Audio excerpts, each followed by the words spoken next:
Bismillahirrahmanirrahim. Assalamualaikum warahmatullahi wabarakatuh. Waalaikumsalam warahmatullahi wabarakatuh. Alhamdulillah wa syukurillah, assalatu wassalamu ala rasulillah wa ala alihi wa ashabihi wa mawala wa ba'da amma ba'du.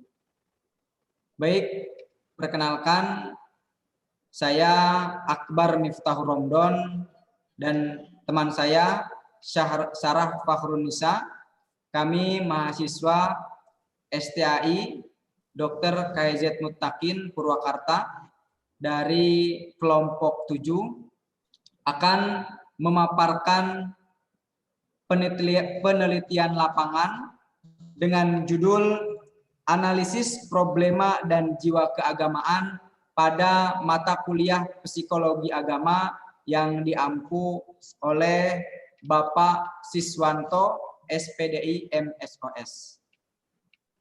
Baik, saya sebagai moderator akan langsung mempersilahkan untuk pemaparan materi yang pertama yang insya Allah akan dijelaskan oleh teman saya yaitu Teh Sarah Fakhrunisa.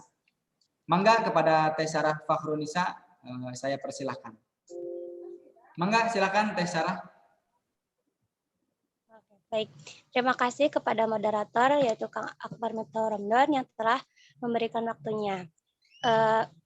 Di sini kita akan memaparkan penelitian lapangan yang berjudul Problema dan Jiwa Keagamaan. Yang pertama kita akan membahas mengenai teori atau konsep. Manusia sebagai makhluk sosial yang selalu berkomunikasi dengan orang lain, senantiasa berhadapan dengan berbagai stimulus yang dapat menimbulkan bermacam-macam sikap. Sebagai makhluk religius, manusia mempunyai potensi keagamaan akan membawa kepada kesadaran untuk melakukan tindakan agama serta mengalami pengalaman keagamaan, sehingga muncul sikap keagamaan. Sikap merupakan hasil belajar yang diperoleh melalui pengalaman dan interaksi yang terus-menerus dengan lingkungan. Sikap keagamaan merupakan suatu keadaan yang ada dalam diri seseorang yang mendorongnya untuk bertingkah laku sesuai dengan kadar ketaatannya terhadap agama, di mana pengalaman keagamaan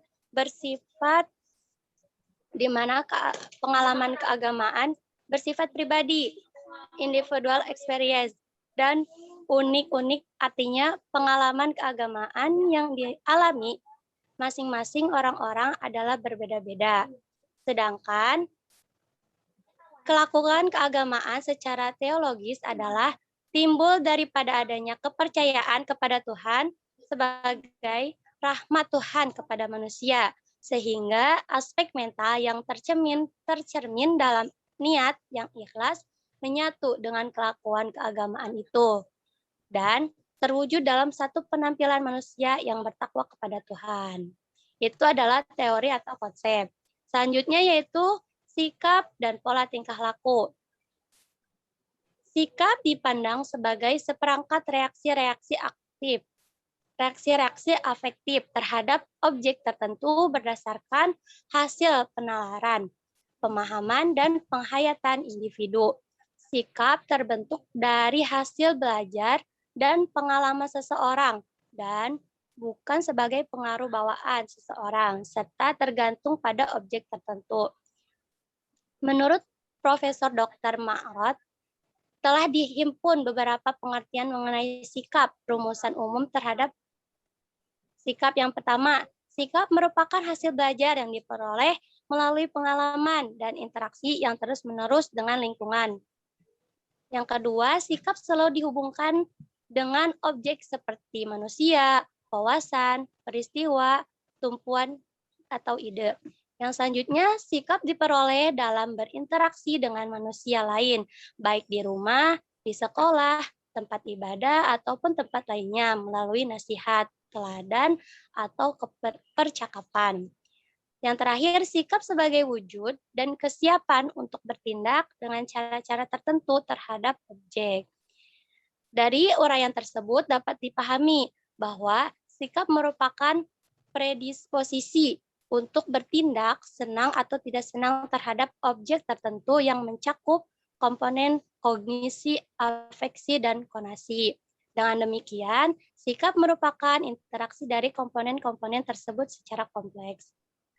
Bentuk sikap keagamaan seseorang dapat dilihat seberapa jauh keterkaitan komponen kognisi, afeksi, dan konasi seseorang dengan masalah-masalah yang menyangkut agama.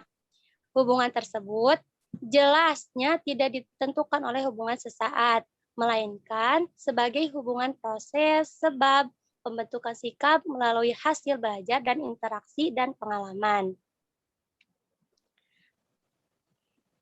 Dalam kaitan ini, sikap didasarkan atas konsep evaluasi berkenaan dengan objek tertentu, mengunggah motif untuk bertingkah laku. Sedangkan menurut pandangan psikologi, sikap mengandung unsur penilaian dan reaksi afektif sehingga menghasilkan motif. Motif menentukan tingkah laku nyata, sedangkan reaksi afektif bersifat tertutup. Jiwa keagamaan sebenarnya merupakan bagian dari komponen intens psikis manusia. Pembentukan kesadaran agama pada ciri seseorang pada hakikatnya tak lebih dari usaha untuk menumbuh dan mengembangkan potensi dan daya psikis.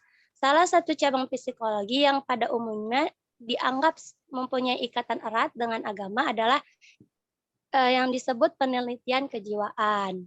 Ini merupakan upaya untuk mengkaji secara ilmiah pokok-pokok bahasa seperti penyaluran angan-angan atau pemikiran seseorang kepada orang lain tanpa melalui komunikasi indrawi, meramal sesuatu yang akan terjadi, komunikasi secara rahasia dengan roh orang yang sudah meninggal dengan perantaran mistik, gerakan benda-benda tanpa menyentuhnya, dan sebagainya. Sikap keagamaan yang menyimpang memang sering menimbulkan permasalahan yang cukup rumit dalam setiap agama. Selain sikap seperti itu dapat menimbulkan gejolak dalam berbagai aspek kehidupan masyarakat, juga tak jarang ikut mempengaruhi politik suatu negara. Jika sikap menyimpang tersebut sudah mempengaruhi sikap sosial, lebih-lebih jika penyimpangan tersebut sudah mencapai tingkat intensitas ekstrem negatif. Karena kualitas dan intensitas sikap yang menggambarkan konotasi komponen afeksi cenderung mengarah kepada tingkah laku yang berdasarkan kualitas nasional. Itu adalah sikap dan pola tingkah laku. Yang selanjutnya, sikap keagamaan yang menyimpang. Ajaran agama memuat norma-norma yang dijadikan pedoman oleh pemeluknya dalam bersikap dan bertingkah laku. Norma-norma tersebut mengacu kepada pencapaian nilai-nilai luhur yang mengacu kepada pembentukan kepribadian dan keserasian hubungan sosial dalam upaya memenuhi ketaatan kepada zat yang supernatural. Dengan demikian, sikap keagamaan merupakan kecenderungan untuk memenuhi tuntutan dimaksud. Namun dalam kenyataan hidup sehari-hari tak jarang dijumpai adanya penyimpangan yang terjadi. Sikap keagamaan yang menyimpang terjadi bila sikap seseorang terhadap kepercayaan dan keyakinan terhadap agama yang dianutnya mengalami perubahan. Perubahan sikap seperti itu dapat terjadi pada orang per orang atau dalam diri individu, dan juga dapat pada kelompok atau masyarakat. Sedangkan perubahan sikap itu memiliki tingkat kualitas dan intensitas yang mungkin berbeda dan bergerak secara kontinu pada positif melalui areal netral ke arah negatif. Seorang yang mempunyai pengaruh terhadap kepercayaan dan keyakinan orang lain sebagai bagian dari tingkat pikir yang transenden. Masalah yang menyangkut sikap keagamaan ini umumnya tergantung hubungan persepsi seseorang mengenai kepercayaan dan keyakinan. Kepercayaan dan keyakinan merupakan hal yang abstrak, sehingga secara empirik sulit dibuktikan secara nyata mengenai kebenarannya. Oleh karena itu, pengaruh yang ditimbulkan terhadap seorang cenderung berwujud pengaruh psikologis. Pengaruh tingkat pikir ini memang memiliki variasi yang luas. Misalnya, aliran seperti sekularisme, liberalisme, sosialisme, fasisme, materialisme, dan sebagainya. Tetapi di luar itu ada juga pengaruh terhadap tingkat pikir yang lain seperti totemisme, magikomisme, animisme, dinamisme, maupun monotisme. Tingkat pikir yang kedua ini disebut dengan tingkat pikir atau tingkat berpikir transendral religius. Sikap keagamaan yang menyimpang dapat terjadi bila terjadi penyimpangan pada kedua tingkat pikir dimaksud sehingga dapat memberi kepercayaan dan keyakinan baru pada seseorang atau kelompok. Apabila tingkat pikir tersebut mencapai tingkat kepercayaan serta keyakinan yang tidak sejalan dengan ajaran agama tertentu, maka akan terjadi sikap keagamaan yang menyimpang, baik dalam diri orang per orang atau individu, kelompok maupun masyarakat. Sebab sikap memiliki sasaran tertentu baik konkret maupun abstrak. Itu adalah sikap keagamaan yang menyimpang. Yang selanjutnya, faktor-faktor yang mempengaruhi sikap keagamaan yang menyimpang. Terdapat dua faktor, yaitu faktor intern dan faktor ekstern. Sikap mempengaruhi dua bentuk reaksi seseorang terhadap objek, yaitu dalam bentuk nyata dan dalam bentuk terselubung. Karena sikap diperoleh dari hasil belajar atau pengaruh lingkungan, maka sikap dapat diubah walaupun sulit. Beberapa teori psikologis mengungkapkan mengenai perubahan sikap antara lain yang pertama, teori stimulus dan respon, teori pertimbangan sosial, teori konsistensi, dan teori fungsi. Tingkat kepercayaan kepada Tuhanlah yang mempengaruhi tingkah laku dan sikap keagamaan manusia, baik itu yang positif maupun yang negatif. Adapun faktor-faktor yang mempengaruhi tingkah laku manusia adalah sebuah gerakan atau dorongan yang secara spontan dan alamiah terjadi pada manusia. Keakuan manusia sebagai inti pusat kepribadiannya, situasi manusia atau lingkungan hidupnya. Yang pertama yaitu faktor intern, dan faktor intern adalah faktor dalam diri manusia sebagai homo religius atau makhluk beragama. Dan selanjutnya faktor ekstern yaitu pengaruh lingkungan yang membangun keagamaannya dan membangun keagamaan tersebut. Selain manusia telah dipengaruhi potensi untuk beragama, tapi juga peran aktif orang tua menentukan pola sikap dan tingkah laku keagamaan dalam diri anak. Karena orang tua adalah tempat pendidikan pertama bagi anak. Untuk itu, adanya pengembangan akan potensi yang ada melalui pendidikan yang dilakukan sejak dini dan secara terus-menerus akan membawa pada tingkah laku dan sikap keagamaan yang disertai jiwa keagamaan yang mantap. Jika tidak, maka akan muncul berbagai problem atau masalah yang didapat mengganggu jiwa keagamaan seseorang. Baik, itu sedikit penjelasan dari saya. Saya kembalikan lagi kepada moderator. Terima kasih. Baik, terima kasih banyak kepada Teh Syarah Fahrunisa atas pemaparan dan penjelasannya dari materi yang disampaikan. Kemudian selanjutnya untuk materi yang akan disampaikan yaitu oleh saya sendiri. Sebelum kita membahas langsung kepada penelitian yang kita lakukan, maka alangkah baiknya pada pemaparan kali ini saya menyampaikan terlebih dahulu tentang metode apa yang kita ambil untuk penelitian tersebut. Nah, pada penelitian ini metode yang kita gunakan adalah deskriptif kualitatif, yang mana semua data yang telah diperoleh dikategorikan dan dikelompokkan sesuai dengan prinsip serta sifatnya. dalam sub-sub bahasan yang dianalisis dan dibahas dalam bentuk wacana, baik paragraf ataupun alinea-alinea. Nah, kemudian pada penelitian kali ini juga, setelah kami meneliti dan juga menganalisis dari beberapa narasumber yang kita laksanakan di Desa Pasawahan Kidul, Kecamatan Pasawahan, Kabupaten Purwakarta, peneliti menemukan beberapa temuan dan juga keterangan yang disampaikan oleh narasumber yang berkaitan dengan problema dan jiwa keagamaan. Ya, yang mana